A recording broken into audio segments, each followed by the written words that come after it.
You can't depend on anyone but yourself, but in the end, that's the most important person in your life anyways. First, let's take a moment to appreciate the view because the sun is setting right now and it looks so gorgeous. Anyways, welcome to my video and my channel. I'm Jen Jalen, and today I wanted to talk about how doing things alone is powerful. So I'm pretty sure it's becoming like a movement now to encourage solo things and being alone, because it's true. It's really something that we should be doing, shouldn't be ashamed of, and should actually be proud of, especially as an introvert like my whole life. And I'm an INFJ.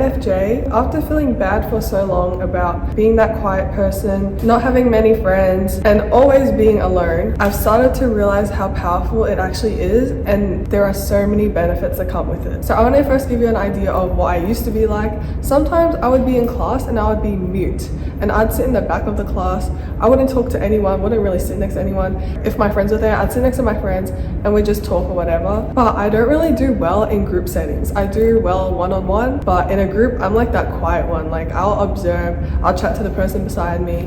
So I've never really been a super outgoing type, and I used to want to change that so bad, but now I've literally come to love it. But around me, people always seem to be hanging out, texting each other, being in active group chats, but I never really was that person, unless it was like my 1 or 2 close friends. But that was high school days that I'm talking about. I've graduated now, I'm 19. I'm in my first year of university, but to be fair, university, I haven't really met any friends. That hasn't really been an issue to me. What I wanted to talk about is how you don't have to wait on anyone to do what you really love, and you can do it all alone. But if there are people that want to join you in certain activities and you don't mind some company too, then that's great. You can always do things together. But the main thing is, even when no one's there and you're alone, you can go and do that too. For example, something recently, about a week ago, I was in Sydney with my family. I'm from Melbourne, so I didn't see any friends in Sydney. However, an artist I really love, Party Next Door, he's from Canada. He came to Sydney the same days I was there. When I saw that he was going to be performing, first of all, I was like, I have to go.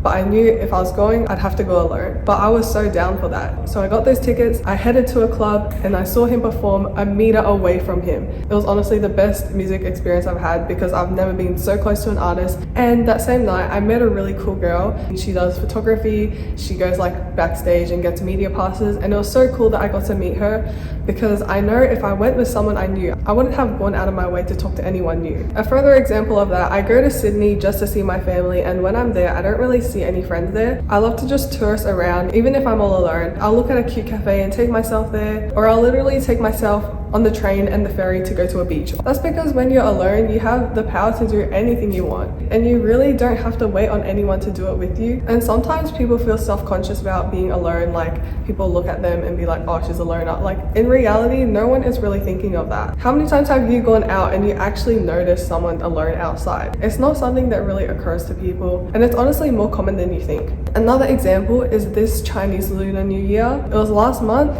I was all alone, and on Chinese New Year, that's the day for you to be surrounded by friends and family, especially family. And yet I still did all the Chinese traditions and had a great New Year. Basically, all my family were far away at that time. They're all in different states, or they live far. I gave myself a hongbao and I put it in the bank. I wore red all day. I watched Crazy Rich Asians, and I took myself to eat yum cha. And also, while I was eating, when I looked across from me, there's an auntie and an uncle sitting by themselves too. So it's really more common than you think. It was honestly such a nice experience to see other people spending their Lunar New Year the same way as you. And I was watching the auntie, and she had such a big smile on her face, and she was praying. I just thought that was a really nice experience to have. I really felt like the joy in solitude and also experiencing your surroundings. Also, I've realized if you start to depend on other people and not yourself, sometimes you don't even get what you want done. For example, if you make a plan like, oh, let's go to this place, or when we're together, let's work on this, or like, let's study, let's journal, let's do a vision board. But then once you actually get together, you get so distracted, you start focusing on other things, and you don't eventually get what you want done. You part ways, and then you don't have the motivation to do it yourself, and then the cycle keeps going. You like depend on others to get your own things done, because you just feel like you don't have the motivation to do it yourself. So after experiencing that a few times and being like slightly disappointed because it's not working out to do things together, so you realize you have to have the discipline to do what you want by yourself, because that way you have more trust in yourself, in getting getting things done. And another thing relating to like other people, I've had like my fair share of knowing people that I wish I never got close to. That's another thing, like when you're so alone and you crave like accompaniment and being around other people, you sometimes just let the wrong people into your life, or you don't really care who comes into your life as long as there's someone, right? This obviously ends up leading to like drifting ways anyways. And then when you think of like the memories, the things you allowed, like for example in friendships, them putting you in uncomfortable situations, or you just knowing about drama and things that you don't really want to be involved in, just having certain things happen to you because of you involving yourself with other people. Personally, I've always had like small circles. That's a good way to live when you know that circle you can trust and you truly love. It's always quality over quantity. And sometimes it's best to be in your own company than with bad company, because bad company can lead you to do so many things that you wouldn't want to,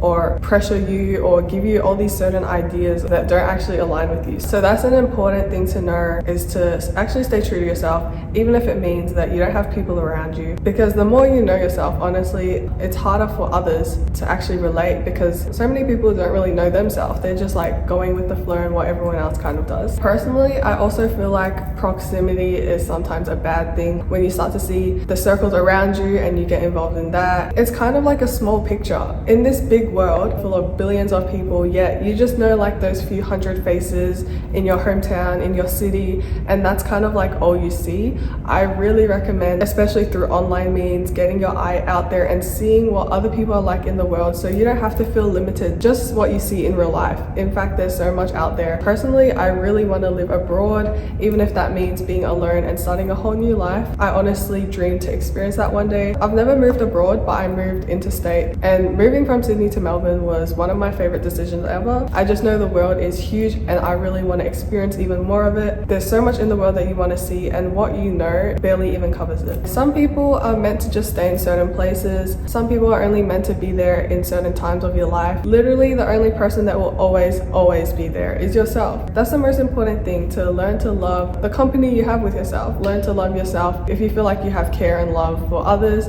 make sure you have that for yourself too. And this video isn't to say to like never talk to another person and only be by yourself. My point is to do all the things you want without depending on anyone, and feeling comfortable, learning to love solitude, and also being very mindful about the people around you. Realize what really matters to you. This might seem like a bit strange and like intense, but like I feel like I'm better off alone anyways. Obviously it's like nice to be around people, but then I feel like once they actually leave and I have my time to myself, I actually feel better and like I can actually do the things I want to do. But it really depends. I have like those friends who I feel like I can be energized with, but most of the time I feel like I can really start focusing on myself when there's not a lot of like external influences. I hope this video resonates with any of you guys or helps you in any way. My younger self definitely would have wanted to hear something like this to encourage her to use being alone more to her power. Please like and subscribe and keep up with me on Instagram. And I'm currently doing a challenge where I'm posting every day on YouTube, so follow along for that. Thank you guys so much for watching, and I'll see you guys next time.